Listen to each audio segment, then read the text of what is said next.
আমরা কেবল কারে চড়েছি কিন্তু এই জায়গাটা সে ভারী টিটলাস মানে বাবা টিটলিস দেখতে টিটলিস দেখতে মাউন্ট টিটলিসে উঠতে টিটলিস মাউন্ট টিটলিসে ওঠার জন্য আমরা কেবল কারে চড়েছি। ওদিকটা তো অনেক বরফ আছে। আমরা এখন 10,000 ফিট উপরে আছি। এখন আসেনি তো। টিটলিস আমার সঙ্গে আমার ওয়াইফ রিঙ্কু সেন এবং পরিচয় গ্রুপের অন্যরা আছেন। সবাই আমরা পরিচয় গ্রুপের আছি। পরিচয়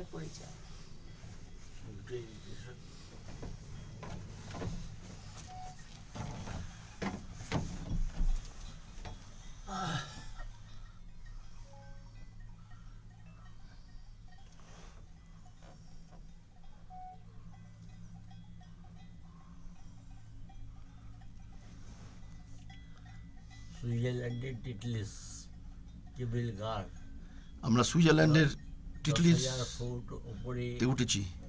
যাচ্ছে সব বিভিন্ন রকমের গাড়ি আসে তো আমরা কেবল কারে চড়ে সবাই যাচ্ছে। আমরা কেবল কারে চড়ে পরিচয় গ্রুপ থেকে মাউন্ট টিটলিসে উঠছি। প্রত্যেকে আমরা সিনারি দেখতে যাচ্ছি।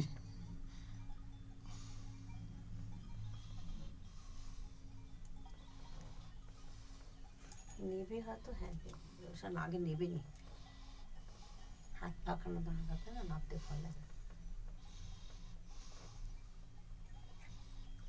এগুলো জমাট বরফ, স্কেটিং হবে না। সুন্দরবনের দৃশ্য, এ দৃশ্য ভোলা যায় না। এই দৃশ্য অপূর্ব, স্বর্গীয় সৌন্দর্য দেখছি আমরা। স্বর্গ যার বলে স্বর্গীয় সৌন্দর্য দেখছি আমরা, আর কি যে সৌন্দর্য পাহাড় আছে। ভোলা যাবে না। এর উপর যদি রোদ্দুর পড়ে একদম এর উপরেও বাড়ি বানিয়েছে ওরা, একদম টপে। হোটেলও আছে মনে হয় উপরে। হোটেল হবে। কেউ উঠেও তো থাকে, হতে পারে ইয়াং জেনারেশনে কেউ তো উঠে রইলো থাকে উপরে। রোপওয়েতে গেল হ্যাঁ 2-4 দিন থাকলো তবে চলে আসলো। প্রচন্ড কস্টলি হবে না? তবে সবাই হ্যাঁ। সবাই নামছে, সবাই মানে নামছে যেগুলো সেগুলো বেশিরভাগ ফাঁকা, তার মানে মানে নামছে হয়তো সবাই ওখানে। হ্যাঁ ওখানে তো নামবে, ছবি টবি তুলবে। সুইজারল্যান্ড তো এমনিই কস্টলি, ইউরোপ কস্টলি, তার সাথে সুইজারল্যান্ড আরো কস্টলি।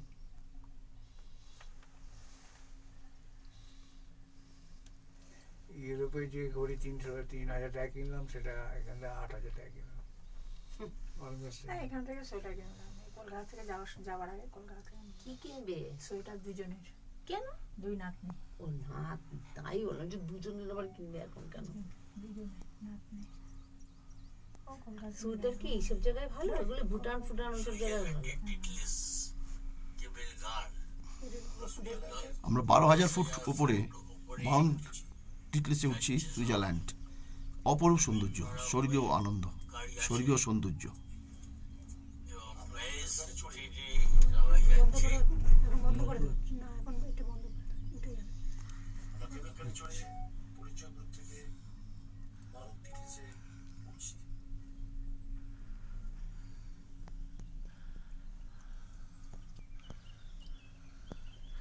রিঙ্কু সেন, এইখানে আপনি- একটা বাড়ি করে থাকবে। রিঙ্কু সেন আপনি কিরম দেখছেন বলুন, কথা বলুন। চুপ করো তো। না কেমন সৌন্দর্য আর কিরম দেখছেন সেটা বলুন। স্বর্গীয়, স্বর্গীয় সৌন্দর্য। হ্যাঁ সেটা বলতে হবে আপনাকে। মাউন্ট টিটলিসের যে সৌন্দর্য, সেটা স্বর্গীয় সৌন্দর্য। কি সুন্দর লাগছে পাহাড়ে, দেখো বরফগুলো এখনো গলেনি। রোদ নেই তো। তার মানে ঠান্ডার সময় ভাবো কি অবস্থা। সাদা সাদা মানে কি অক্টোবরে যারা আসবে তারা পুরো সাদা দেখবে।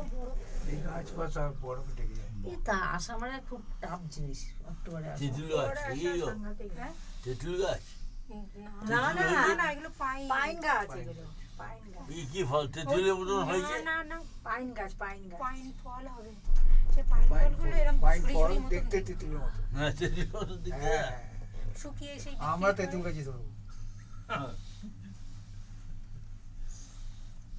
এগুলো কি হয় পাইন ফল বুঝতে ফর্সও থাকে সেই কুফরি সিমলাতে সেই বিক্রি করছে কি উপকার খেয়ে না না সবাই নিয়ে যায় ওই যে দেখো তেঁতুলের মতনই লাগছে ঠিকই বলেছে বরফগুলো কেমন জমে রয়েছে দেখো জমে কেমন হয়ে গেছে চাকচাক হয়ে রয়েছে বরফগুলো মনে হয় যেন প্রকৃতিকে মনে হয় সাজিয়ে রেখেছে কেউ এসে মানে স্বর্গীয় সৌন্দর্য ঠেলে দিচ্ছে এখানে ভগবান মনে হচ্ছে যেন সেই থার্মোকল বরফগুলো হয়ে আছে থার্মোকলে লাগছে কিন্তু মনে হয় যেন সাজিয়ে রেখেছে থার্মোকল দিয়ে লাগিয়ে লাগিয়ে করে রেখে দিয়েছে যে সবাইকে দেখানোর জন্য যে না করো দেখো দেখো কিরকম গর্ত গর্ত মতন হয়ে গেছে ওগুলো সাজিয়েছে না না হ্যাঁ হ্যাঁ বাঁশগুলো ওর মধ্যে দেওয়া আছে না ওগুলি সাজিয়েছে সাজাতে পারে এগুলো সাজানো সাজাতে পারে এগুলি তাহলে তাকে তো এখানে নামতে হয়েছে হ্যাঁ হয়েছে ও বাবা ওরা এসবে এক্সপার্ট দেখছে না নিচে কেউ সোয়েটার পরেনি ওদের কাছে তো এটা গরম হ্যাঁ এই ঠান্ডাটা কিছুই না ওরা মাইনাসে থাকে বডি বডি সেভাবে তৈরি উপরে আমরা একটা আমাদের বিল্ডিং অবস্থা দেখতে দেখে পাচ্ছি। শঙ্কুবাবু বলে যাচ্ছে ওখানে ওখানে করছে সব মনে হচ্ছে করতে না, উনি তো আপনি বললো, তো বহুত গ্লাস আপনি building তো দেখতে ভয় পাচ্ছি। খাইয়ে দিয়েছেন মশাই হ্যাঁ হ্যাঁ উনি আপনি তো তো গ্লাস ভয় খেয়ে গ্লাস দিয়েছেন। বলছে না, তারও দোষ নেই সে আগের থেকে বলেছে সেই যদি আছে, কেউ হ্যাঁ। অসুস্থ হয়ে পড়ে এবার